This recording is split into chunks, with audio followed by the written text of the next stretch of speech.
Hi hello ನಮಸ್ಕಾರ, welcome back to our YouTube channel. ನಾನು ನಿಮ್ಮ ಮಲೆನಾಡ ಹುಡುಗಿ, ಕನ್ನಡದ ಬೆಡಗಿ. ನಾನಿವತ್ತು ನಿಮಗೆ ಸಿಂಪಲ್ ಆ್ಯಂಡ್ ಟೇಸ್ಟಿಯಾಗಿರೋ ಡ್ರಿಂಕ್ ಮಾಡೋದು ಹೇಳ್ಕೊಡ್ತಾ ಇದ್ದೀನಿ.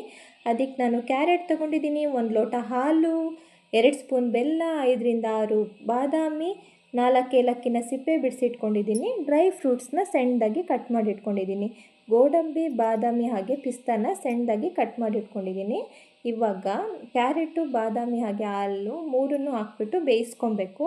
ಅದಕ್ಕೋಸ್ಕರ ನಾನು ಸ್ಟವ್ ಮೇಲೆ ಕುಕ್ಕರ್ ಇಟ್ಟು ಅದಕ್ಕೆ ಕ್ಯಾರೆಟು, ಬಾದಾಮಿ ಹಾಗೆ ಅರ್ಧ ಲೋಟದಷ್ಟು ಹಾಲು ಹಾಕಿ ಕುಕ್ಕರ್ ಲಿಡ್ನ ಕ್ಲೋಸ್ ಮಾಡ್ತಾಯಿದ್ದೀನಿ.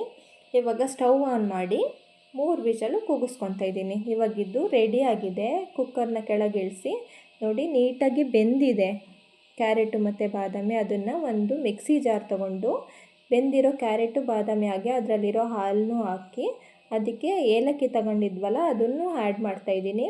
ಇದನ್ನು ಇವಾಗ ಪೇಸ್ಟ್ ಮಾಡ್ಕೊಬೇಕು. ನಾನು ಇದನ್ನು ಪೇಸ್ಟ್ ಮಾಡೋಕ್ಕೆ ಯಾವುದೇ ಥರದ ನೀರು ಆ್ಯಡ್ ಮಾಡ್ತಾಯಿಲ್ಲ, ಯಾಕೆಂದರೆ ಹಾಲು ಹಾಕಿದ್ವಲ್ಲ ಅದರಲ್ಲೇ ಪೇಸ್ಟ್ ಮಾಡ್ಕೊಂಡಿದ್ದೀನಿ.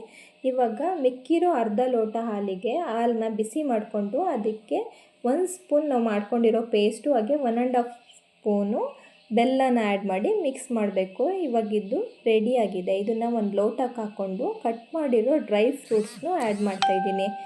ಇವಾಗ ಇದು ರೆಡಿಯಾಗಿದೆ ಕುಡಿಯೋಕ್ಕೆ. ಮಕ್ಕಳು ಪ್ಲೈನ್ ಹಾಲು ಕುಡಿಯೋದಕ್ಕೆ ಹಠ ಮಾಡ್ತಾರಲ್ವ, ಆವಾಗ ಮನೆಯಲ್ಲೇ ಈ ಥರ ಮಾಡಿಕೊಟ್ರೆ ಹೆಲ್ದಿಯಾಗೂ ಇರುತ್ತೆ, ಟೇಸ್ಟಿಯಾಗೂ ಇರುತ್ತೆ. ಹೊರಗಡೆ ಪೌಡರೆಲ್ಲ ತಂದು ಮಕ್ಕಳಿಗೆ ಕುಡಿಸೋದ್ಕಿಂತ ಮನೆಯಲ್ಲೇ ಈ ರೀತಿ ಮಾಡಿಕೊಡ್ಬೋದು. ನಿಮಗೆ ಈ ವಿಡಿಯೋ ಏನಾದರೂ ಇಷ್ಟ ಆಗಿದ್ದರೆ ಲೈಕ್ ಮಾಡಿ, ಶೇರ್ ಮಾಡಿ, ಕಮೆಂಟ್ ಮಾಡಿ. ಹಾಗೆ ನಮ್ಮ ಚಾನಲ್ನ ಸಬ್ಸ್ಕ್ರೈಬ್ ಮಾಡಿಕೊಂಡು ಬೆಲ್ ಐಕನ್ನ ಕ್ಲಿಕ್ ಮಾಡಿ. Thank you for watching.